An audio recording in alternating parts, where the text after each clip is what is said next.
We are in Tartu, and today I would like to cross the line between the physical and non-material world.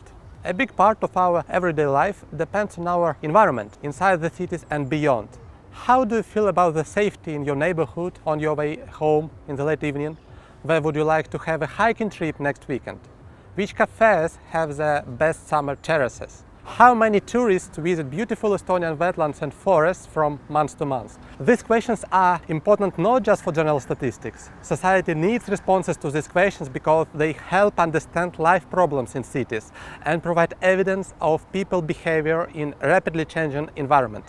This knowledge is useful for wise city management and the protection of important natural sites.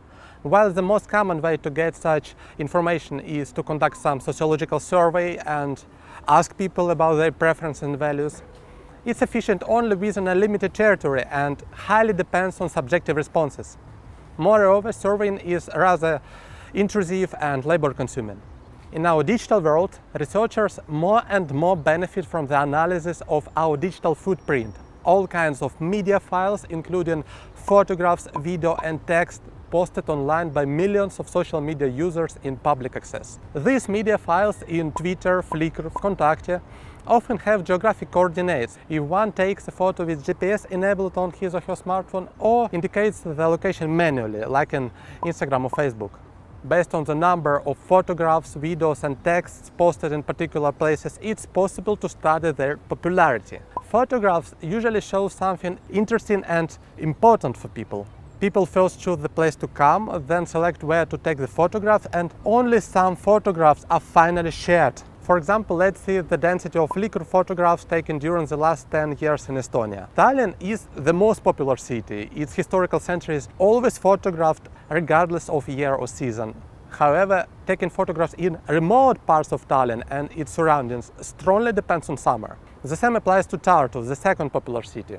This map marks the most popular and important green zones, parts of rivers and lakes, the Baltic Sea shoreline for Estonians and guests of Estonia. The countrywide mapping of Estonia is not very surprising, but getting closer to each city, we may get even more interesting results. Using a computer vision, we selected only those photographs that show outdoor city views without people, under daylight and nighttime conditions. It appears that the Anne Canal, some parts of Emajõgi River are very popular and people are glad to see these places in the evening. In contrast, the very touristic Toome Hill is much more popular in daylight, so this finding raises the question of why this happens. We may guess it's due to safety reasons or because it's more isolated from the main transport roads. In this way, we proceed from very general understanding of popularity of the places to more complex and specific research questions that would not be otherwise raised. This non-material world of digital data is very useful for measuring our well-being and managing the quality of outdoor environment to preserve it for the future generations.